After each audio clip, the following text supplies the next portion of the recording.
Hi guys, this is Sujata and you're watching Grammaring, English Grammar for ESL students. In today's class, we are going to discuss two confusing words as and like. As and like are prepositions or conjunctions. The prepositions as and like have different meanings. As plus noun means in the role of.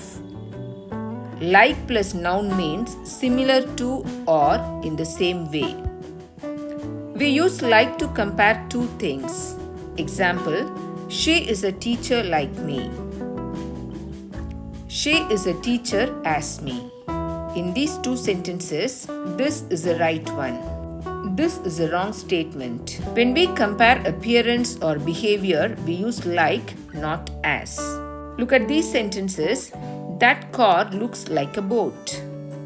That car looks as a boat. This is a wrong sentence and that car looks like a boat is a right usage. When you compare the appearance of the car, you have to use the word like, not as. As is commonly used to talk about jobs. Example, she worked as a teacher.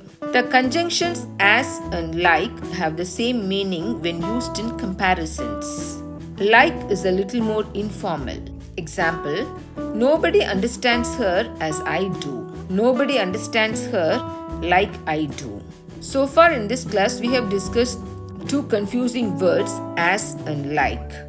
Hope you enjoyed this video. If you find this video informative, please like, share and subscribe. Thank you.